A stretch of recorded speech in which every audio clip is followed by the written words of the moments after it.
Hey, yo, welcome back to another episode of the Boston Sports Brothers podcast. Great to see Kraz, Big E, and Gabe as always. And with Hey, us tonight yo.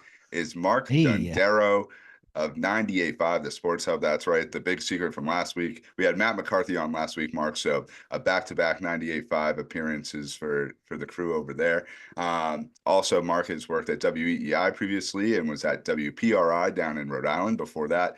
And is a local guy, grew up in the Metro West area and played baseball at Bryant University. So he's well tied to Boston, both through growing up and through sports. And Mark, can't thank you enough for joining us tonight. How are things going before we start getting around the horn? Well, let me just say thanks for having me. It's a pleasure to be with the brothers here. I'm doing well. Everything's going well. It's nice to be back in football season. And, I wish we were talking about a little bit more of a productive football team. But other than that, everything's going great. Yeah, and Mark set the table great there, and that's a great jumping off point with our football team and the Patriots is where we'll start this week after just a completely ass kicking from the New York Jets of all teams to take that beat down from them. Aaron Rodgers looking like prime Aaron Rodgers, making throws on the run, mobile. That ankle was not any problem whatsoever, and the Patriots just got their ass kicked through and through on all sides of the football. So Mark, give us your takeaways, and then we'll go around the horn with Kraz, Biggie, and Gabe, and talk about this game and give our thoughts in terms of what was just a miserable experience for Patriots fans, reminiscent of last year. Well, I think a couple of things. Number one, I think it was Mike Reese who talked after the game and was saying, is this the new reality? Is this what the team is going to be? Is this more what they actually are? Or was it just, short week on the road, blip in the, type of thing? So I'll say this. There was a couple things. Obviously, we knew that the offense struggled, and the offensive line is trash. So that was the most damning part of that game. But the most disappointing part of that game for me was the defense. I mean, they could not get the Jets off the field. It was just, they dragged along all night long. It was just, it was so awful to watch. And it was such a turnoff because I thought, I've defended this team. I've defended this roster. This roster, I've been saying, is not trash. The cupboard is not bare. They've got guys. They don't have a quarterback. They don't have a quarterback situation, and they certainly don't have a dynamic offense. Yeah. But they have guys, and especially on the defensive side of the ball. Now, I know they lost Barmore. They've had some tough luck injury, whatever. Is he their best defensive player, maybe? But you can't look like that against the Jets and what Aaron Rodgers, the carcass of Aaron Rodgers, even though he didn't look, like you said, he looked kind of like the old Aaron Rodgers in this game. I just was so disappointed in how the defense played and just not being able to get off the field, and the Jets converting easy third downs and Rodgers handling the blitz with such ease. It was brutal to watch, and that's supposed to be the staple of this team. And to see them in the Seahawks game too, kind of look a little, they gave up the big play to Metcalf, and there's miscommunications, and they're Geno Smith. The defense has disappointed me through the first, I guess, the last two games. And that's a really bad sign if you're talking about the totality of the team. Yeah, it's been 6 quarters of shit football for the defense. It really, that first half was competitive versus Seattle, but since then it's been downhill. Big E, Gabe, Krause, who wants to take the baton and run with it? Yeah, I'll step in here right now. And Mark, I can't agree more. I think the defense was the most disappointing part of Thursday night, and just soft in the middle. I think Bentley's loss and him not being there is reverberating through the team right now. Tyler Conklin had like 90 yards through the middle of 9 catches. It was insane. I just couldn't believe it. And, I know obviously that, like, hey, the defense has got to be better. Like, obviously this was shit, but just, oh my God, they were soft. They couldn't tackle, but and it was just like a comedy of errors at points for them. Gabe, what are your takeaways? You guys totally took my thoughts on this one. I thought it was more about the defense than it was the offense this week. Just because we kind of know what the offense is going to bring to the table. As for the defense, that's kind of what you can hang your hat on or that's what you thought you could hang your hat on with this team. And I mean, through 3 games, I think they're averaging about 19 points against, which in retrospect, their offense is only averaging 13 points per game through 3 games. So they're playing behind a lot of these teams, and they just don't have the offense to keep up with them. And we're relying on this defense to keep us in games. And if that's not going to happen, then it's going to be a long, long season. Gonna be ugly. Graz, any did you witness that shit show? Yeah. I honestly, well, I mean, I think the Jawan Bentley going down. I don't think we expected obviously that to happen, and for that to happen, now you're technically really out three players because you got rid of Judon, and then what else is his name? Dietrich Wise, Barmore. obviously, and then Barmore. Thank you. He's out as Yeah. well. So now you're down three of your top defensive guys when you were going into the season thinking you were only going to be out one and shoot on. And then obviously that came up with Barmore and what's it called? Bentley. Yeah, Bentley just got hurt. So that's my whole takeaway is that I don't think there's enough middle linebackers and linebackers to help out. The depth is getting tested, right? And I think, Mark, you said Yeah. like the cupboard isn't bare. I don't think the cupboard's bare either, but I do think we do have depth issues. And I think as soon as these injuries start to pile up, we're going to start seeing some of these guys on the field who, probably are backups, and they're backups for a reason. So, the cracks are starting to show a little bit on the defense. I think if they can get a little healthy, hopefully Bentley is not out for ever, and he's back at some point this season. But He's not going to be back. He's not going to be back. He has a torn pec. Torn pec. He's done. He's done. We're screwed. Yeah. Yeah. And just to jump in real quick, sorry guys. I just want to the defense when you're missing tackles. Maybe it's what you just said about the injuries, Eric. But when you're talking about missed tackles, while also trotting out a quarterback that a lot of people know is limited. A lot of people know that the team is limited. The offensive line isn't good. I start to worry about buy-in. Now, I'm not calling them out per se, that they're not bought into what's going on. But when you're missing a bunch of tackles with guys that, for the most part, have been pretty good tacklers and pretty good defenders, that concerns me. And it's awful to watch. And I worry about the entire program at that point. Yeah, it's concerning when you're letting Brees Hall and Aaron Rodgers dice and slice you up. But the defense I still think is going to keep us in games and be the backbone of this team. And if they're not, as we've said, it's going to be a long, brutal season to witness.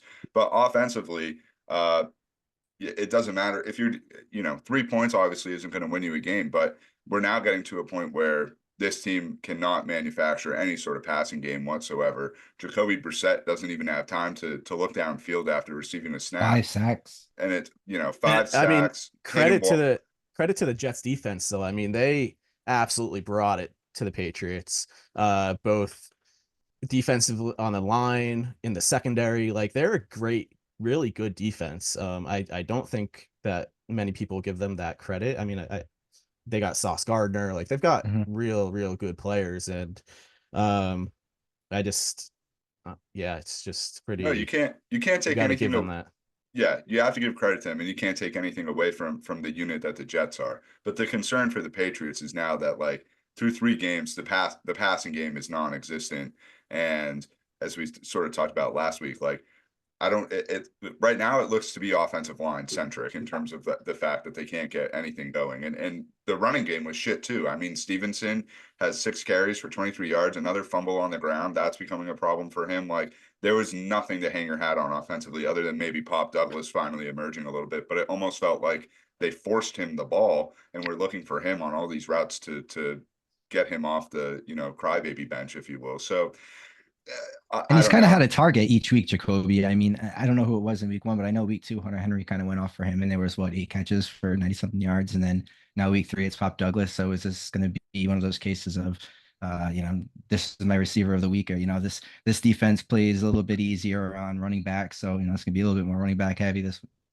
I don't think he has that luxury. I think he's got to go wherever's open because he doesn't have much time. I understand what you're saying, Sam, but. Yeah, I mean, I think just we all know the offensive line play is really the big issue here. And the problem with the team is they got to build from the center, and we're not the center position, but the lines, and build on out. And I think that's where their deficit is. I'm scared to put Drake May back there. I'm scared we're going to break the kid. I mean, Caleb Williams, I know he threw for a bunch of yards this past week, but him, Anthony Richardson, all these young quarterbacks, they just don't look great. With that said, I can't believe Bo Nix actually got a win this week. So I'm not gonna put Bo Nix in that argument. Although the first 2 weeks he did look awful. It's I'm afraid to put Drake back there. I know he got back there and he looked okay, but I'm afraid if he goes back there for an extended look, he's going to get his head knocked off. Hey, Mark, were you surprised to see Drake May out there at the end of the fourth quarter? I was. I didn't think they'd put him out there. I didn't see the point in putting him out there, and I'm a Drake May guy. I think he should have started the season based on the situation the Patriots were in.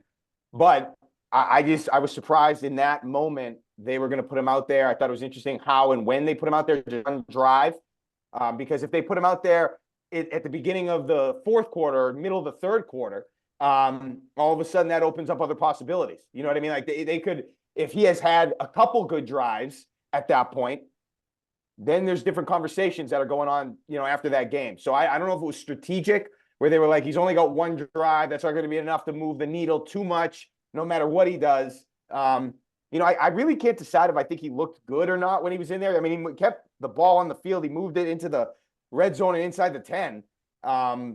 Didn't look pretty at all times, but he got it down there. So I was surprised they did it. I like to see him, but I wouldn't have done it myself in that situation. I just felt like there was, did he really? Yeah, he got a little bit of experience. I don't think it really added that much value in that spot, but I'm not going to, yell and scream about it. No, I thought it was interesting that he went in, because I kind of tuned out once the fourth quarter rolled around, and you could tell that they weren't going to come back, and then was drawn back in a little bit once they put him in the game. But not only was it a bad game, it was a boring game. Oh, it was awful. Just it was a Super Bowl for the Jets. I'll tell you what. Yeah, it absolutely was against our mediocre team. The time of possession was insane. It was like 40 minutes to 19. It's just like fucking so bad in every facet of the game. Like the entire coaching staff deserves blame as well for not having them ready to roll in a I do think that a Thursday night game like that, and that being the first sort of time that Mayo and the staff goes through this sort of short week experience, like they were not ready to go, and they got exposed as well. They had a poor game plan. They just did not, they weren't prepared, and you could tell. And they were what felt like a step behind the Jets the entire night. With going back offensively and wrapping up the Drake May stuff, I think, to me, it didn't make any sense. Like, and I don't think he was prepared to go into the game. I think he just thought it was like, we're getting our ass kicked here. We're not down 45 points. We're still somewhat in it. I don't see myself going in, but I don't know. He got his head knocked off on that one play. He wasn't paying attention on one of the snaps. So I guess let him get the rookie jitters out now in a game that's meaningless that you're going to lose. So when he does come, that I can see the only thing being good of his experience. But I don't know. We've come a long way since the after sex glow Jerry Thornton talked about after that Cincinnati win to now. But as always, there's another week in the NFL season that's right around the corner. A game versus the 49ers coming up this Sunday. And let's just talk a minute about that, because I think we all penciled in this game as a loss on the schedule at the beginning of the year. But the 49ers, when you talk about injuries, are banged up beyond almost any other team in the league. So do the Pats have any realistic sort of opportunity to go into San Francisco and still win next week? Sure. I didn't think they were going to beat the Bengals. The 49ers are banged up. I would say the Patriots are going to be pretty darn predictable in this game. They didn't Alex Van Pelt, who, by the way, he said that they shouldn't have thrown the ball as much earlier in the game against the Jets. I actually don't mind the fact that they did that. Listen, eventually this offense is going to have to evolve. Okay, ground and pound, and this was from 2009 or the 2000s. You can't win that way. I like the fact actually that they tried to get a little bit dynamic and use play action earlier in the game. Didn't work out at all, but I like the fact that they tried it and they thought about it and they took the blame for it afterwards. Fine. So if I'm betting, I guess I'd bet on Ramondre Stevenson getting a bunch of touches and early touches in that game, but not that we're here to talk about that. Sure, they have a chance. If the defense figures it out a little bit, if they can, the 49ers being injured, I wouldn't pick them to win. But I do think if you go out there and you play an ugly game, like a rock fight, 49ers like to run the ball. If you can kind of stop their run game, yeah, sure, why not? You could be there at the end, and they've got a pretty good kicker, the Patriots. Joey Sly looks pretty damn good. So, other than getting that kick blocked, he's kicked the ball pretty well. So, they can win the game, and I'm not going to bet on that. I'm not going to pick them to win, but they could. Sure. It's the NFL. It's a weird year, sort of. Yeah. I think that they're going to definitely give the 49ers a more competitive game. The more competitive games that we saw in Seattle, more competitive game we saw in Cincinnati. So I think we're in for a more entertaining game. I also would not, if I were a betting man, I would not pick the Patriots to If you win. were a But betting man, if I were a rich man, uh, yeah, I would not pick the Patriots, but I have hope. yeah, the hope light's dimming a little bit, but it's there. Kraz, anything going into this upcoming week on the Pats, or should we turn the page over to the baseball team, who's officially done in over four? And I think let's, now with the Red Sox, we got to start looking ahead to the offseason and next year. So any yeah. final Pats thoughts, Sam? Are we ready to talk about your local nine? We can go on to the Pats. I mean the Sox. There's a shiv there's a shiver that I've been trying to set up that Yeah, you sound thrilled. Did you I go do, to don't I? Vegas or did I go to Vegas? I do sound thrilled now. No, I mean there's just not much to speak on, and I really just I thought a lot about what Matt McCarthy was saying and like trading Duran versus Casas with speed being such a high valuable what's it called Commodity. asset, commodity asset, especially in the MLB. I think a lot of people are going to want to jump on that. I'm all for moving couple of our left-handed bats because we have way too many of them and they're not going to be able to all play. So for me, really, it's let's develop our pitching and let's start moving forward. Let's make an actual deal moving into the offseason for an actual ace that can anchor down our rotation. That way our number twos and our number threes don't have to worry about overthrowing the ball and over pitching, and then everything just gets out of control. And then your bullpen breaks down because they gotta bail out your starting pitching that's just sucking. So that's really my thing. And there is some good things to take out of it. There are a couple of guys down in single A, I think high A Greenville. There's Jojo Ingracia. There's what's his name? I think Hayden Mullins, and I think a kid named Isaac Coffey that Matt was talking about that are pretty decent prospects in the lower ranks that are starting to work their way up. So really, I think we just need to focus on bringing up our pitching and really and like trying to like grow our pitching, whether it's internally or externally. The prospects are all great and wonderful, and any of them can turn into something. Like, congrats to Christian Campbell and Roman Anthony and all these players. But like, Mark, my question for you is, how does this team inject life into it to go into next year? And what can they do in this offseason that's outside of their own system to inject life into going into next year? Because the fan base, I think, especially the four of us, are at a point where it's just like, I don't give a shit about baseball anymore if they're not going to put a product on the field that's worthwhile. Okay, well, the biggest thing that needs to happen, you need to, at least as an ownership group or somebody in the front office, somebody needs to come off like they're trying to win baseball games. That has been at the core of, I feel like, the demise of the Red Sox over the last 4 years, or whatever you want to call it. And maybe demise is too strong. But just you have to act like you want to win. You have to act and operate like you want to win. They don't want to win anymore. We knew. I mean, John Henry, once upon a time, wanted to win. He wanted to win. And we know what that looked like because we were all here for it. Now we're watching what's going on now. He doesn't want to win. Okay, so it becomes, I don't know, a situation where if you can show that you want to win and you're trying to win, maybe spending some money, maybe going out and being aggressive and getting an actual pitcher that's worth a damn, not some recycled has-been, an actual pitcher, a number one, a guy that people A, can get excited about, and B, can produce on the field. That would be the step that I'd be looking for them to take. That's number one, because all these, I'm excited about the kids. We're all excited about all the kids. That's fine.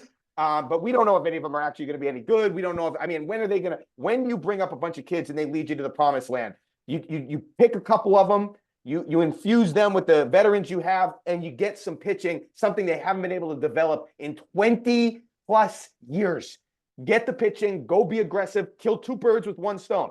Get a good pitcher and show everybody you're trying to win. I think that would do a lot for the psyche of the team and the clubhouse and the city and the fans and the media and everybody. That would be the first step to me. Show us you want to win, and then go out and take action and get somebody, a pitcher, that would actually help the roster and help the on-field product. This team is so bipolar when it comes to like actually like making off-season like acquisitions, because like some seasons they're just not going to do anything, and then one season, I think it was, what was it, 2011, they go out and get, well, who was it, Kyle Crawford and Adrian Gonzalez, and you're just like, whoa, I didn't see that coming. And so that's just like where it's killing me. And it's like, they have the wallet, fucking open it. We know you have it. Like, That's, I think, what's the most frustrating thing. It's like, you know what you need. You have all of these assets, put a package together, get something done, and let's get an actual ace to anchor down this rotation. That way, all the other guys can kind of fall into place because the offense really isn't that bad. You know, they're kind of streaky. You know, we still do need a legitimate right-handed bat, but the offense really isn't terrible. If John Henry's not willing to do that, then just sell the team. Give it to someone or have someone buy it who is willing to invest that money. I think that's why most people are frustrated. That's why I'm frustrated. I don't want to like root for a team that trades away a piece like Mookie Betts because they think the analytics show that he's not going to be a good player. Well, I think he's proven he was a great homegrown talent, and they're paying for that one. Where's Verdugo now? He's with the Yankees on his second team. Where's Jeter Downs? Yeah, like it's just like this is the problem with this ownership group. They just don't want to they don't want to have that appearance. They actually want to invest and they want to win. They run this as like a business to just make enough money that okay, if we make the playoffs, no big deal. We have other investments. We have our Pittsburgh Penguins, we have our NASCAR racing. Like it's frustrating. Yeah, but Eric, you know what though? I'm even all right with the Betts thing. I know that's frustrating. He's a great player. I wish he was still here. But I'm okay with that as long as you continue to play like you wanted to win and to operate like you wanted to win. So, okay, you let Betts go. You didn't want to pay him. He's a smaller guy. He might break down, whatever. All right, then go get pitching. Load up on pitchers. That's the goal. And they haven't done that. It's just been a recycle guy after recycle guy, and they never feel like they get back to the table where they're motivated to go and get somebody big and somebody that could actually help them in a big way, in a real way. Yeah. It's time to stop shopping at Ocean State Job Lot and get into fucking Copley Place Mall here. Like they have Lester was their last homegrown ace. Yeah, and a long time ago. And look what they did to John Lester on his way out the door. They raped him. You know, that's another thing too. That's a bit of a concern is that, and the Patriots I think had issues with this as well. Is that you can have all the money in the world, but if your team is as poor is doing as poorly as those teams are doing, and knowing all the stupid tax stuff that people have talked about as well over the past couple weeks with contracts around here, it's like you can overpay, and that's not even going to bring somebody in. Who Brandon Ayuk? I mean, look at him. He's like, I don't want to go to a shit team, even if they're going to pay me $5 million more. And the Red Sox are approaching that territory as well.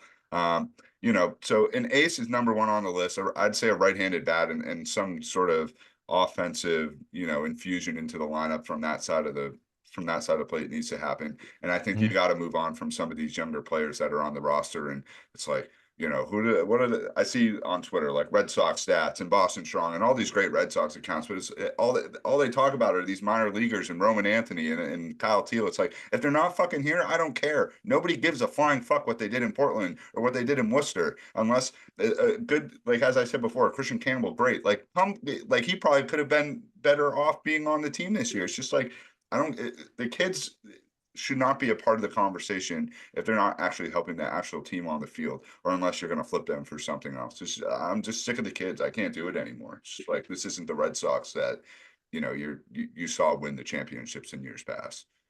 Yeah, and unfortunately, and I'm kind of going off the top of my head here, when you talk about their championship seasons, all four of them, and I'm going to forget somebody, so correct me when I do so. But you think about the signature people associated with the championships. Most, not all, most of them aren't even homegrown. I mean, Jackie Bradley Jr., he was homegrown. I think he went off in the ALCS in 2018. But you had Steve Pearce was the MVP of the World Series. You had David Price, who came up huge, you know, finally coming up big in the playoffs. You traded for him. 2013, it was back David Ortiz. Yeah, Chris Sale in 18. David Ortiz, Shane Victorino, Mike Napoli was huge that year. Mike Napoli came in on a trade. Then the year, you know, it was Beckett and 07. Beckett, Ramirez, Ortiz, Lowell. They weren't here. You know, they came in from elsewhere. And then obviously in 2004, Schilling wasn't homegrown. You know, you go back to Ortiz, you know, Johnny Damon. So, I mean, usually it's not even the friggin' homegrown people that do it. And then you need them. You want the homegrown talent. I'm not trying to dismiss the homegrown guys.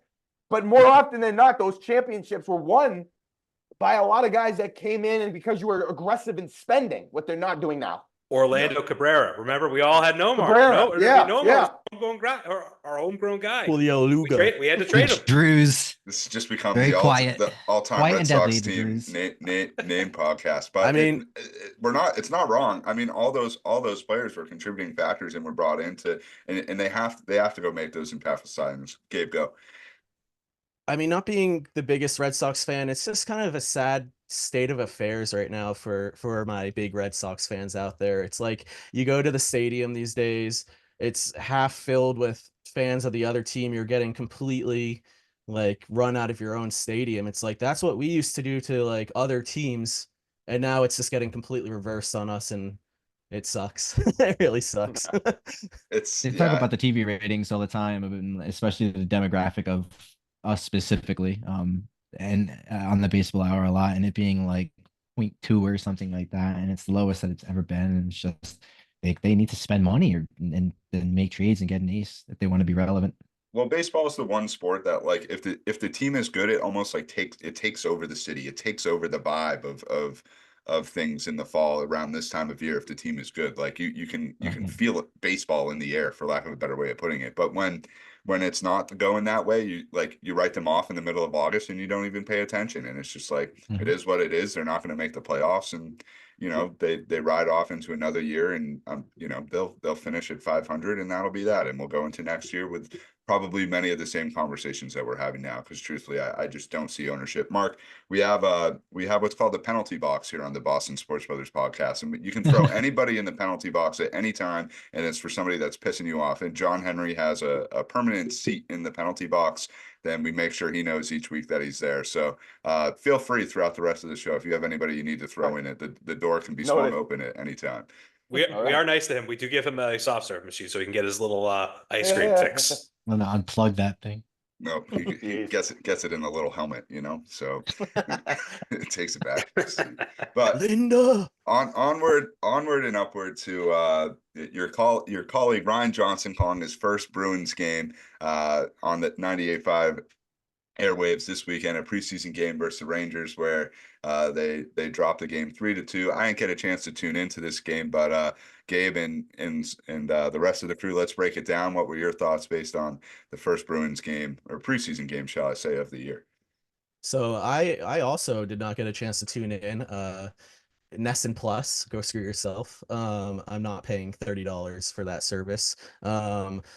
But yeah, so the Bruins, it's the first preseason game of the season, so you can't really take much out of it. Bussy did start in net, went a couple periods, and then Michael DiPietro went in for the third. They both let up goals. Bussy let in, I believe, 2 goals. We had it's just a chance to see the young guys play. There hasn't been a big chance in past years to watch these young guys play, just because we've had such a competitive team with Bergeron and Chara and all those big names. So it's fun to see who's gonna pop in the young crowd of the Boston Bruins. Boston College product scored. Trevor Huntar, he scored in that game. They did hold a nice 13 seconds moment of silence for both Johnny and Matt Goudreau's passing. Complete class act. Very classy. By the Bruins. Those guys went to school right down the road, so it hits home. It definitely hits home. So Bruins, they have another game coming up soon. I believe tomorrow. Yeah, they're playing the Capitals tomorrow. Another chance for the young guys to kind of prove themselves, especially Fabian Lysell and Georgi Merkulov. They did absolute shit in the first preseason game, so I'd really like to see them kind of make a statement in their second preseason game, come out and get some pucks on net and maybe score some goals. It would be nice. It would be nice. And, the Bruins, we're talking about young players, certainly have some guys to be looking forward to who will be inserted into the lineup. But I think the biggest Bruins news that came out in the last week or so was Don Sweeney coming off firing hot takes at the press conference. Mark, what was the reaction of you and the 98.5 guys when you heard Don Sweeney give those takes? I don't know why he seems to, it's like a pattern at this point. He gets so fired up at the media and what's going on with them and how that, I don't understand it. He's got an axe to grind. I'm not saying he's wrong, but he's a little rabbit-eared, I guess, and that's sort of what the takeaway was when we did the show, and Maddie and I did the show the other day. But look, I don't know what, in terms of the Bruins overall, and maybe one of you guys can answer this question. What I can't figure out, and I haven't been able to figure out, what has been the missing piece? Okay, is it the depth? Is it scoring? I thought it was Tuukka. I thought it was the goaltending, because there's so many instances where they've had obviously chances to win the championship, win the Stanley Cup, and they haven't been able to do it. And we're not talking about a league where you can't win multiple cups. I think it's 4 teams have won the Stanley Cup more than once since the Bruins won it, and they won it with so many of those guys, that core that was so young. They had guys that had many years left. Marchand was just starting out. Bergeron was right in the middle of his core, or of his prime, I should say. They had so many younger guys that they had years to go with, and to only get one. I mean, the Lightning have won multiple cups since then. I think the Kings won. Obviously, the Blackhawks, and what was the other team? The Penguins. Yeah. They should have been able to do it. They haven't been able to do it, and we all know the reasons. But I just can't. I don't know what the missing piece is. So if you're talking about this season, I think they'll be good. I just don't know how. What's going to excite me if I see something that's really going to excite me. And I think they addressed some of those missing pieces this offseason.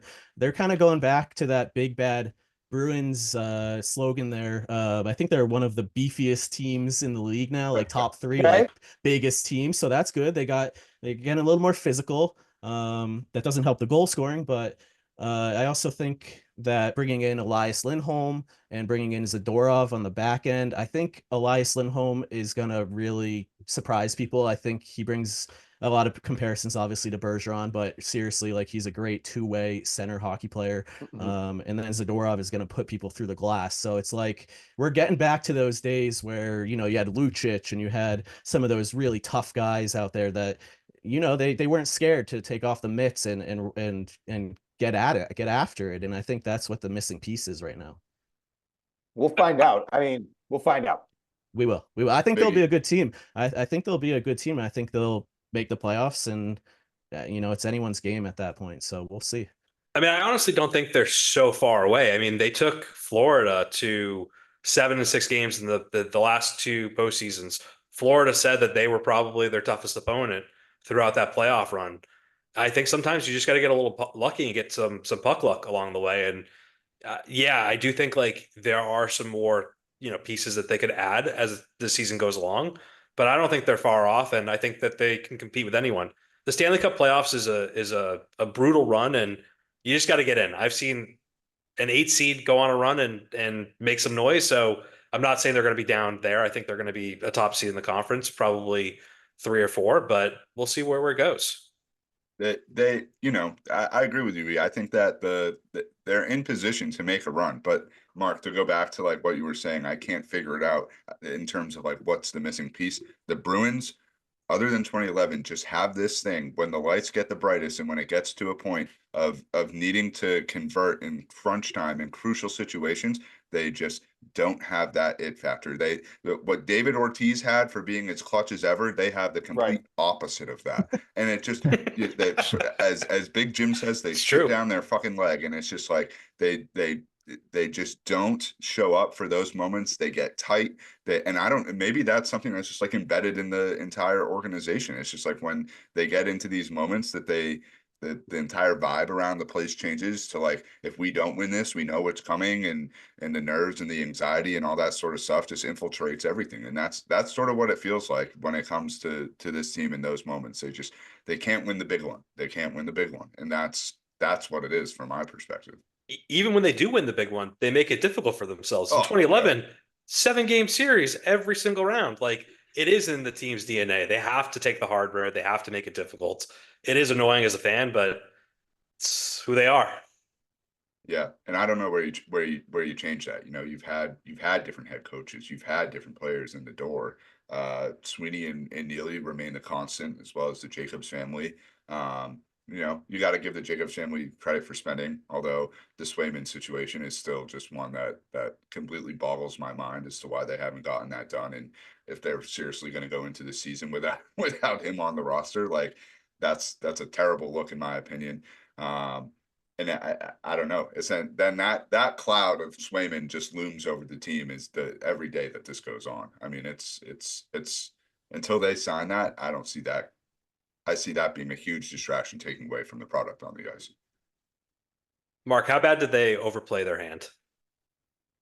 Listen, it doesn't look good right now, especially after you get rid of the guy and then Swayman is acting like this, and it's all of the above. Anytime an athlete, and I like Swayman, I like his game, but anytime an athlete tries to act like the smartest guy in the room, I get annoyed. Like, don't do it. I don't want to listen to that. I don't want you to be that guy. Like, it's just off-putting as an athlete trying to do those things. I don't know where this is going to go. I think he's going to end up playing hockey for the Boston Bruins again. I mean, I don't think it's going to be the end of Jeremy Swayman here.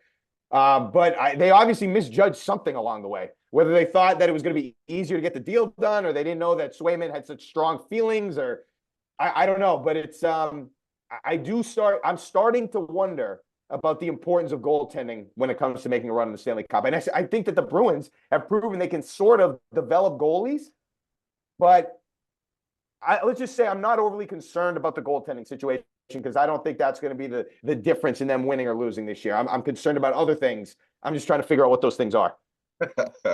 Maybe they'll reveal themselves throughout the course of the season. Yeah. We'll see. But no, I mean, sorry, Josh, but they've done everything possible except win it again.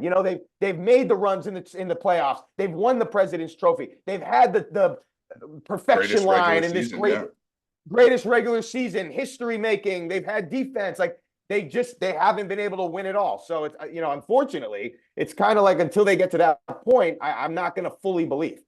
Yeah, I think we're all there with you in terms of the Bruins, but I do think it's a season to be excited for. It's nice to have hockey back. I think some of these new players that Gabe brought up are ones that will bring an impact to the team. So all you can hope for is get into the playoffs, as Big E said as well, an 8 seed can make a run. So get in and get into the dance, and hopefully you go dancing for a while.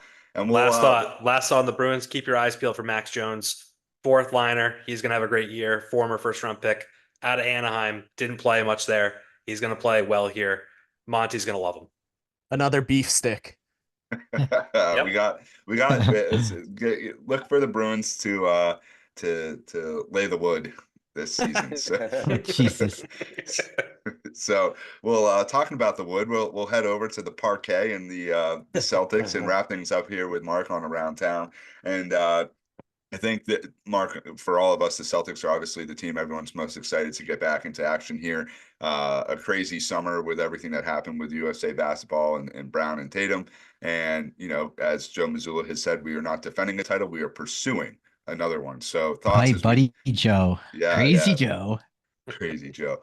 Kraz did grow up in the same town as Missoula and ran in some of the same circles, but those are for the off-air show. So we'll save those for them. But Mark, what are your thoughts going into this Celtics season? And is it championship or bust and back-to-back titles for the Celtics? Otherwise, it's a failure. Or what do you see it as? I'll keep it short and sweet. Absolutely championship or bust. And I don't mean that in a negative way, obviously, but they've got everything they need to win the championship. They just won the championship. So yeah, they need to, that's the goal. That's the expectation. As high as that bar may be, that's what it is. Look, I'll say this. This is as unprecedented of a situation as I can ever remember in the NBA. And that is stunning. It's fascinating and it's exciting if you're a Celtics supporter. Okay, because you have, first of all, the team that not just won the championship last year, dominated on their way to the championship last year. Now, I know that the road through the East wasn't a gauntlet and there were injuries and whatever, okay? Dominated on their way to the championship. So you have that, everybody kind of, poo-pooing what they did, and, the road that they took wasn't as hard, and you're getting that type of narrative put out there. So that's number one. That's going to make people feel a certain way, okay? Then, on top of that, you have what you just said, Josh, about USA basketball. First of all, you got Jaylen Brown, who was the Eastern Conference Finals MVP, the NBA Finals MVP, doesn't get picked for the team. And another thing about that, okay? You won't see in your lifetime, you will not see again where a first-team All-NBA player doesn't win. If his team wins the NBA championship, isn't the MVP of either the Eastern Conference Finals or the Conference Finals and the NBA Finals. That will never happen again for the next 25 years. One of those series, the first team All-NBA player will be named MVP. Tatum wasn't MVP of either. So that's some motivation for him. And then obviously what he did or didn't do with USA Basketball and that whole weird situation. He was sitting, the only first-team All-NBA guy coming off a championship on the roster. He's sitting, not playing in some of these huge games. All of those things combined for a champion trying to defend its title is unprecedented. We've never seen or heard anything of the sort. So I can't wait to see how they react. Now, you hope they don't go overboard. You hope they don't lose their mind and they both try to win MVP and be first team All-NBA and everybody becomes selfish. But man, I can't wait to see how they harness that energy and take it into this regular season. Because other than that, you know, there's the Porzingis angle and can he stay healthy? Other than that, there's really not a lot to prove in the regular season. It's about, can you repeat? Yeah, you got to say.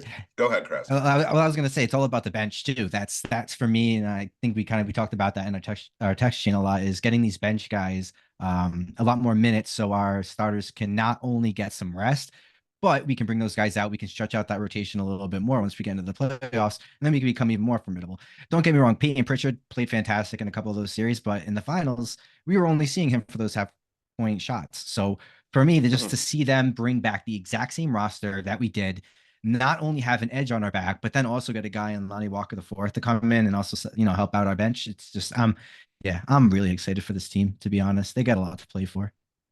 Got a ton to be playing for. Mark, it reminds me of the Patriots, and after that Brady 4-game suspension, and they just wanted to steamroll through everybody. And I know we don't, you know, crossing sports, two different situations, but that sort of energy, like we're coming out for blood, and we're not only looking to beat teams but steamroll them on our path is what I see ahead for this team. Biggie and Gabe, do you see the same?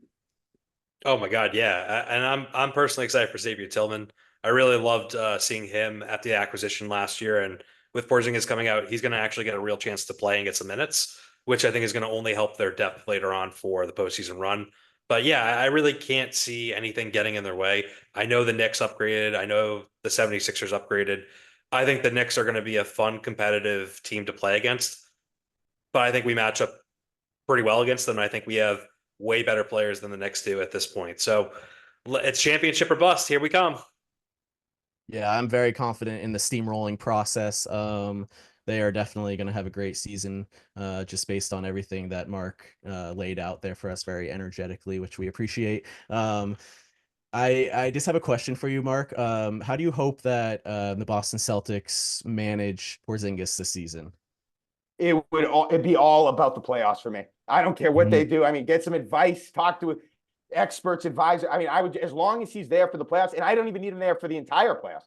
Just get him there so he's healthy, and when you need him, you can put him in. And if you have a 2-game stretch where you're down or you want to close it out, you can put him in. And then if you're up in a series, you can sit him.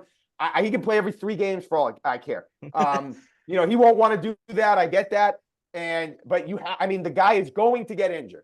So I would just, you know, understand that he's going to get injured. It's a matter of managing it, and hopefully it's not a devastating injury.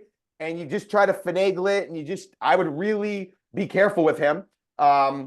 You know, I still think they win the championship without him, but he was huge in that game. What was it? Game 1 against the Mavs. He was huge. Oh, both of them. He was electric. Yeah. He was electric. Yeah. That won them the game. Yeah. Yeah. Go ahead, Mark. I was just going to say, defensively, you know, he's awesome as a shot blocker. He brings them things that they don't have. Now, you know, who was it? Eric, or it was a crowd. One of you guys said about the bench. Like, I'd like to see other people emerge, but until that happens, I mean, he's your most valuable big, and he's clutch. He's not afraid to take a big shot. So we still have questions about Tatum in those moments. You know, Jaylen Brown answered a lot of those questions last year, but you will see. I just think you want to have Porzingis available. So I would do whatever it takes to manage him.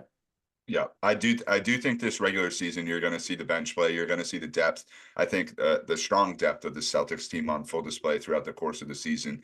And really, I think that they'll go with a deep rotation. And I think you will see nights where Tatum sits or Brown sits or one, you know, I don't see a ton of games, especially early on, where you see that starting lineup.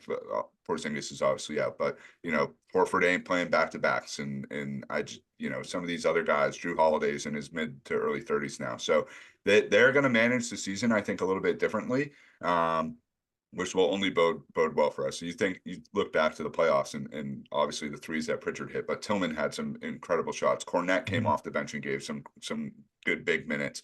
I think the emergence of Kada this year might be something we'll see. We'll see if some of these Sam younger Hauser. players, and Walsh Hauser was unbelievable from downtown, and I think will continue to provide that spark off the bench. So Celtics are a very exciting team.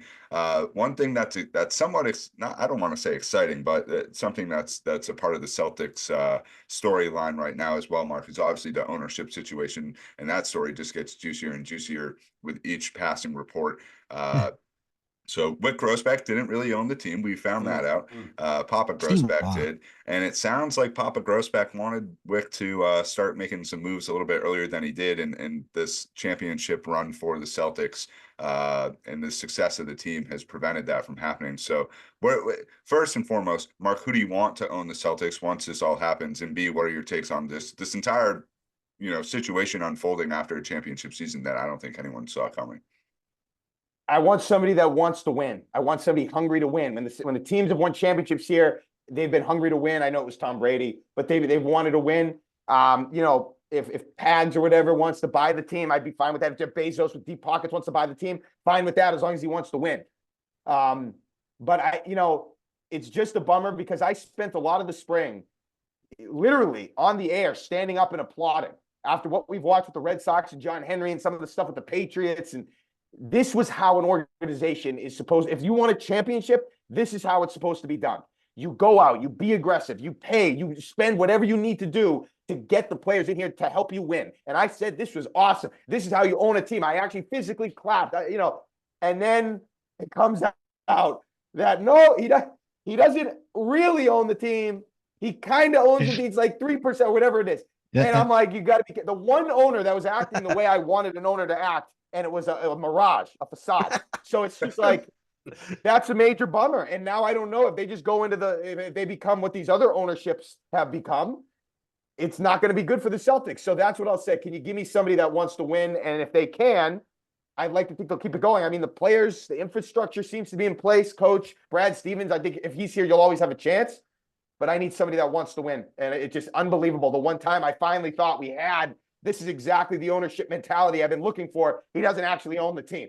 How much easier is it to spend dad's money than your own money, huh? Right. And I think, I don't know, I think it was it Felger who was dad. That was just, and I think it was, I think they were saying it was one of the brothers, Peter. And my only guess, and this is just an assumption, and obviously, what they say about assumptions, but I think after the whole Jaylen Brown deal, one of the siblings was like, okay, that's now you're starting to cut into my shit, and that's not cool. Yeah. And I mean, if you just kind of, if you, I think, I mean, again, I don't know what their business model is. I don't know what it looks like. I don't know what the projections are. I'm not a business person, so I can't, sit here and talk numbers, but I feel like, right now, yeah, they're barely breaking even, but I feel like after a certain period of time, you would start to actually see it, kind of even out. But I don't know if you also heard this too, but I also heard that they've been wanting to sell this team for quite a bit. For quite a while now, but just with the team's kind of looming success and that 18th banner, like almost there within their grasp, they kind of wanted to wait for that to happen before they release that out. I think it's a credit to them. Like, and we're setting this up as if it's like a Succession episode with Irv Grossbeck being at the top of the snake and all these kids vying over the potential pot of gold. Logan Roy. Yeah, Logan Roy. Thanks, but the name that's where the biggest we can get you, my friend. You're just thinking of names on the fly like that don't happen well. But it's a Succession like sort of situation where I do wonder if this has been going on for a while and it's been 3-4 years that they've been looking to get out and they haven't, then Mark, what you said isn't wrong, because the fact that they kept that under wraps for as long as they did to get to this point and now get out is like, I can't believe that if this has been something they've wanted to do for a while, that this stayed in the inner circle as long as it did. Because it seems like nobody knew about it, and everybody was caught as surprised as we were when that news came out at the end of the championship run. Am I crazy? I know that like sports franchises are like one of the hottest commodities out there. They're a guaranteed investment that's going to grow for the most part. Why do they have to sell? The team is going to continue to make more money. I know they're spending a shit ton of money on the roster. I know that. But the more championships they continue to put up, the more value that franchise is going to have. So it sucks that they're going to sell, but I also kind of in some way don't understand how unless the cash flow is not there. Isn't their salary supposed to be like the whole entire team's salary is supposed to be about $500 million this year or next year? It probably is, but you know, it's I get it. Like if you're eventually, no matter how much money you have, if something costs $500 million, It might be closer to $1 billion, dude. I'm just playing devil's advocate. So in their eyes, in the right now, it's like, you know, you're cutting into my fucking inheritance, and you know, whatever the case is. That's just my thoughts. Well, who knows? Who knows beyond what's been reported in terms of like what percentages are, how the money shakes out once it's back in Irv's hands. But Pagliuca, by the team, we all have a $5 bill for him to be able to do that. If he wants to have other Celtics fans contribute, the Boston Sports Brothers will gladly set up the fund for Pagliuca. My first five. We can be like the Green Bay Packers. We can all own a little piece. Yeah. You get a commemorative sticker for your car when you contribute your $5. Mark, we're gonna wrap things up here on Around Town, but I have a few questions for you that relate a little bit more to your career and sort of rising through the ranks of Boston media over the past decade or so plus. You know, I think one of the most interesting things is that you made a bit of a name for yourself at Patriots press conferences and going at Belichick with some questions that were a little bit more colorful, shall we say. And I what I want to know is, you know, were you going into those sort of saying, all right, like, love the Patriots media. We've had a few folks on, but the questions are for the most part very specific to the game and what's going on roster wise. Did you come into it and say, I'm going to go at this differently and hopefully generate the sort of buzz that you did? Like what went into you going into those press conferences with those sorts of questions, and what was behind that? I thought they were boring. And I just thought if I wanted it to be more interesting, I was doing stories for TV. And, you know, the way I asked the questions, they worked and they really did well on the TV, the stories I would do for TV. You know, I wasn't trying to be some like, I don't know, some outcast or some trailblazer. I just thought that the questions were boring, and Belichick was not so much the questions, that Belichick was boring. And I figured, okay, if you are interviewing somebody, you know, it's supposed to be about the person that you're interviewing. If you're doing a sit down interview or something like that at a press conference, but Belichick offered nothing. So then I said, all right, well, if that's the case, I'm going to make it about the question. And no matter what he says in the answer, it'll be good. So that's why I would phrase the questions kind of, you know, sort of silly, just because it gave me a chance to maybe, you know, even if he didn't answer it, it gave me a chance to entertain the people watching the story or whatever. So, you know, one led to another, and then I got a little bit of momentum, and I was cool with it, and I was like, you know what, I like this. It's working for me. I don't know if it really benefited my career much, because I think I sort of scared off some people. I think it was different. People sometimes can be intimidated by different, and I was ridiculed by a lot of people in the media at the time, and I kind of enjoyed the back and forth I would have with people about it. But, you know, some people thought it was, you know, a little strange, or what is this guy doing? Or they shit on it. So I would do it all over again. I loved it. I thought I got some great responses. But that was sort of the methodology. I was trying to find something funny or interesting or entertaining to put on the story I was doing for TV. And when he didn't answer the questions, I was like, all right, I'll ask questions in a way that will make it entertaining. And I thought for me, it worked out. Well, there's no doubt, and I think we found it highly entertaining as well. I mean, to get Belichick to smile, to get him to go off the script a little bit is something that everybody enjoys, and to have somebody like yourself who said, "Fuck it, I'm just going to go ahead and take that chance and go out there and do it in my sort of way," is much respect from all of us in terms of doing that. And I think for the people who disagreed with that, it's like, I don't care what his take. You know, he's gonna. You know, they got a great quarterback. You know, they're going to run the ball. They got good coaches, and exactly. It's just like, yeah. So it's like, what are we doing here? Let's try and elicit something out of spice it up a little. The conversation, yeah. Pour a little Mark Dondero sauce on that. And to be honest, I was, part of it was me trying to kind of get noticed, because I knew, I got paid shit in Rhode Island. It was like $30,000 in Rhode Island. It was the same I made in Mississippi, so that was inexcusable. So I'm like, I can't live here forever. I can't work here forever. I don't know why Eric left, but I think I'm sure he wasn't making big bucks in Providence, not to speak for him. But anyway, I knew I had to climb the ladder if I wanted to stay in that business. So I was like, how can I get noticed? How can people, maybe want to bring me into Boston? I thought by doing stuff like that, they might say, hey, this is funny. Like, this is kind of different. Let's give this guy a look. Instead, I feel like it gave people, it got people scared. And and the business changed a lot too. But like I said, I wouldn't change anything. I love the way I approached it. I was thinking about that even when I was in the South and how I wanted to do that. And I thought I executed it the way I wanted to. So I wrote Belichick a letter when he got fired, handwritten note. Yeah, what is I haven't that? told Is that anybody can the details of the note be shared, or is that a I private? just said, like, I thanked him. I told him I enjoyed like covering his press conferences. I reminded him of, I had no idea if he would remember who I was, but I just, I thanked him for what he did for the region and told him I enjoyed the press conferences, and that was that. I mean, he brought a ton of success here. He brought his own unique way of doing things to the Patriots, things that you can dissect and say, should or should he not go about things the way he did. But that, at the end of the day, he brought 20 years of success to the region and what became, probably the best sports run that we'll ever see, that fortunately is still somehow going on 23 years later with the Celtics keeping the torch alive. So it's been a great run.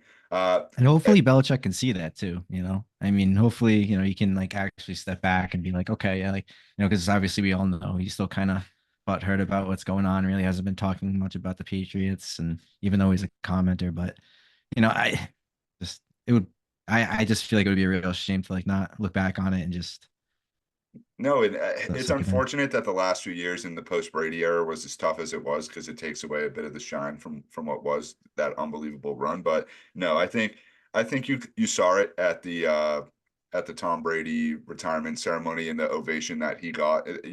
I think I'm sure he knows it, but what he did and what he brought to this region is unprecedented and likely won't be repeated. Although Andy Reid might have something to say about that if they continue on that run and Mahomes is as good as he is. But it's been a great run, and hopefully the Patriots can get on track here with their game. Mark, before we wrap up, anything you want to plug, anything you have coming up that the audience should know about before we wrap things up? It's just, you can listen to me when I go on the weekends, and it's not as frequent in the fall. But I just want to thank you guys for having me on. It's been fun, great conversation, and let's do it again sometime. Would love to have you back on anytime. Open invitation. We can't thank you enough. As always, you can catch Mark on 98.5 The Sports Hub. Just tune in your radio. There's a likelihood that he'll be on weekends and filling in on all the programming throughout the week. So Mark, take care. We'll see you again soon. All right, thanks, boys. Thanks for having me. Thank you, Mark. Take care. Thank you, Mark. Have a good night. With 98.5 The Sports Hub, we can't thank Mark enough for coming on, giving us some insight into his role in the Boston sports media, and really thank him for all of his time on this episode. And let's move right ahead into the Sun number one, coming off a huge win versus the Indiana Fever in game one of the WNBA playoffs. Gabe, break it down. What was game one like? Shutting down Caitlin Clark, it looks like. And yeah. Caitlin Clark, who? Yeah. So the Sun number one, first of all. Caitlin Clark, let's give her her props before we shut her down. She just won a plethora of awards. She won the Rookie of the Year, which Deservedly well-deserved. so. Deservedly Yes, so. absolutely. I believe she made it onto the WNBA first team, which is pretty impressive. But she didn't make the Olympic roster, right? Oh my God, here we go again. These fucking Olympic teams. I think I'm she just won a kidding. few other.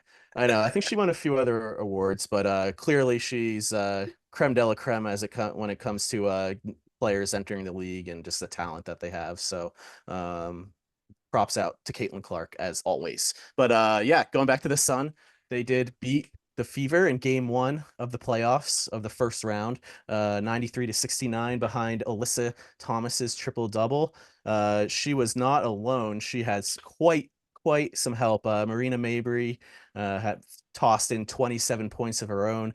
Dewana Bonner seems to score only when I'm not there. 22 points. And back to Caitlin Clark. The Suns pretty much shut her down. It was mentioned that she got poked in the eye early in the first quarter by Carrington there, which who knows if that had any kind of residual effect on the game, but she ended up going 2 for 13 on 3-pointers, ended with 11 points and 8 assists. So they shut her down. They played tough defense on her, and game 2 coming up on Wednesday. So, I think it's a 3-game series, so they could wrap this series up on Wednesday. Hey, Yeah, I was kind of interested in how like the format of I kind of had to look into it a little I bit think it's as three far five as like five or something like that. yeah, but just the way that the home games go, like I would expect it would go what's it It's back called? to Connecticut, Indiana. Indiana. Exactly, but they're Yeah, playing yeah, again. that is a little strange. Yeah, it's a So I was very like, all huge right. disadvantage for But then Indiana. again, if the away team wins that game and now it's 1-1, now you get that whole momentum shift going back home to win the whole thing. So it's kind of interesting. Yeah, Yeah, definitely. I don't like that. A team with a lower record might be able to have the last game of the series take place on their home court. I just don't think that that makes a whole ton of sense. That's what you play the regular season for, is when it comes down to those big games, you have the opportunity. I understand that, you have the opportunity to take care of business at home before it even has a chance to go to Indiana. But I don't know, that doesn't make a whole ton of sense for me. But the WNBA playoffs overall, I think, are a product worth watching, and the names that will be there at the end are the names that have stuck out throughout the course of the season. You got teams that have, I feel like we're getting to the point where there's 2, 3, 4 players on every team. You kind of know who those players are, and the success of the league has been great. And I think that this year, in terms of who wins this championship, will be one that's a little bit more remembered than some of the others, just given the year that it's been for the WNBA. And just to finish on the Suns, I think just an overall outlook on the playoffs here.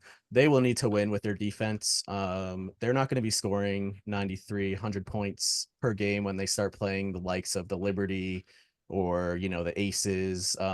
They're not going to be putting up those numbers. They need to rely on their defense, and they have the team to do it. So it's an exciting year. People are really overlooking the Sun, and there's potential that they could walk away with a championship.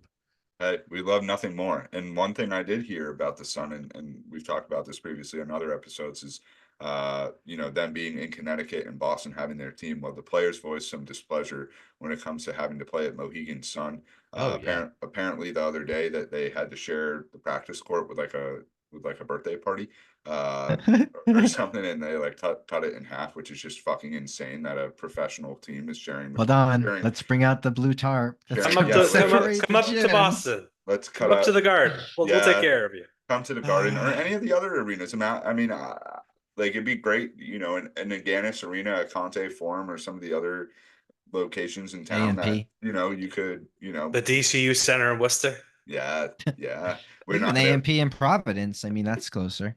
Yeah, Yeah. there's teams that occupy those buildings, so you're inserting, the team into the schedule of what those buildings are as it is. But the opportunity for them to play in Boston more often is something that I think should be embraced. And if they're up for a move, then this is obviously a place that they should consider to keep the team in the local area. So we'll keep our eyes on the Sun and their playoff run that hopefully goes a long way. And Gabe, thanks for always keeping us up to date on the Sun and Number One report. And now I we had some head help in. from Sammy from Sammy Stats. Sammy Stats always has, he said he wasn't a business guy, but he's a numbers guy. He makes sure we have our stats and whatnot accounted for each and every episode. So with that being said, Big E, it's all you, baby. We got our yo section. Oh, I think you just Ah. busted my speaker there, buddy. You might have busted. Oh yeah. So we got a oh yeah for BC football, who, other than a loss to a top 10 ranked program in Missouri, having a great season under Billy O. Come back against Michigan State in the red bandana game the other night. Great scenes over at Chestnut Hill, where I saw a video of the tailgate in the lot, and it looked unbelievable. It looked like, I don't want to say a SEC or a Big Ten tailgate, because it's certainly not, but the passion behind the program is there. I would imagine that they'll be close to being in the top 25 again, or receiving some votes when the latest rankings come out. Does BC football, here's a question for you guys. Does BC football play in a meaningful bowl game this year or even have an outside chance at getting into the college football playoff. They play They a need to be meaningful consistent. bowl game this year, but they don't make the playoffs. I mean, I think that's asking a lot in year one of the Billy O program. But could that be something that we could eventually see up here? Maybe if they continue going. Also, want to shout out friend of the pod, Trevor Haas, for his great reporting on BC football so far this season. Yeah, Trevor Maybe we can tweeted get him out. in for Trevor, BC minute. we'll definitely have Trevor on towards the end of the BC season to do a season recap and look ahead to whatever sort of playoff situation that they have. So And we'll I make sure we do that. I agree Trevor, with go ahead. Eric. Sorry. You can go, Plotty. Sorry. No, it's when it comes to BC, I kind of equivalent it to Dan Hurley going to UConn and that infusion that Hurley brought to that program. And there's that famous press conference of Hurley at Villanova after game. He's like, "You better get us now because we're coming and we're coming eventually." And I think that the BC football is in a similar spot. Yeah, and I agree with Eric. I think a big bowl game is in their future. They do have to play Louisville, which is a good team coming up. I believe that's at home in Chestnut Hill, so that potentially I've been talking to people maybe going to that game. It could be a good time. But if they win that, they set themselves up for. I mean, assuming they win the games before that, if they win that game, they set themselves up for a pretty good looking bowl game there. But I do have on the I have a for the BC Eagles. And it Oh, I have a and it's get off the fucking fields, you dweebs. Like, what the hell are you doing? Like, you just beat Michigan State. They're not even like a ranked like team. I mean, I get we're excited about the program and it's a cool moment, but like, what did you just do? Like Yeah, save that for when you actually do something exciting. they ruined the sanctity of the rush the field moment. Like They've been waiting for a Absolutely. while. I like that, Definitely it's so. Michigan State was talking a lot of shit going into that game, which is great. Like drum up some interest. But no, unless you're playing like if you're playing a top 15 team and you're unranked, I think that you can rush the field. If you're ranked and you're playing another ranked team, unless it's a top 5 program and you're like in the 20s, like what are you doing? It was like they beat a number 4 Michigan State. It's like, no, you beat like I think they were undefeated, but like unranked. unranked, like yeah, it's just not worth celebrating that moment like that. Like you kind of just like you said, ruin the sanctity of it a little bit. yeah. So they blew their load a little bit early on the rush to field. So Whoa. Typical Catholics. Ew. Just kidding. it is what it is there. All right. Moving on. Moving on to the Pike. The Pike. What's coming up this week, boys? What do we have to look forward to? We Well, got a gotta big matchup coming up on Sunday with the San Francisco 49ers. Heavyweight matchup of 2 1-2 teams who I think we all would have been surprised that at least one of those teams is going to be 1-2 heading into this game. I think we all stated earlier that we think that there's a chance that the Patriots could win. I put those chances as small, but I'm just looking for them to be representative, a little bit better, put up some points, and the defense to look better. So hopefully we see that on Sunday. Hopefully, I'm looking for a better product on the field for the NFL in general. I feel like Mark talked about it a little bit, but the games have just been underwhelming. The injuries, as we talked about last week, have just decimated the league all over. And I don't know if this is, a product of the preseason and teams not taking training camp the same sort of way that they used to, but it's truly these first 3 or 4 weeks of the year just feel like an extension of the preseason and teams getting shit together. But it's live bullets, if you will. So these injuries are mounting up at an unprecedented rate. Yeah. I think No, what else? no, I I think agree. yeah. I think what else ahead, we got Eric. going on? We got the Capitals coming up against our here Bruins on Tuesday the 24th. So you guys will all know the results of this Wednesday morning. But hopefully it's a good preseason game. What else we got coming up on the pike here, boys? Son of number We 1. gotta- We've got game 2 of the WNBA playoffs, Suns versus Fever on Wednesday. I believe it's at 7:30. Be there or be square. Yes, we'll be tuning in to that. I don't know. There's not much else on the pike. We can't believe we're turning the page. It's officially fall now. How is it almost October? I know. It's wild. Time's flying. Time's flying. I think for the first time this week, or today, I was like actually like a little cold outside. Like I was like, oh, it's coming. Pants Sam loves it. Sweatpants. Asked me twice, man. The I return love of this. I love Sweatpants this Sam fucking season. He's like, this is man. my weather. on the horizon. Well, fellas, it's been a pleasure as always. And to our audience, as always, we thank you for tuning in near, far, wherever you are. This is going to Hit do the it for the button. Boston Sports Brothers podcast. We'll Like see you us. next time. We'll see you next week with J Matt in tow. J Matt returns next week. Peace. Good night, Adios. boys.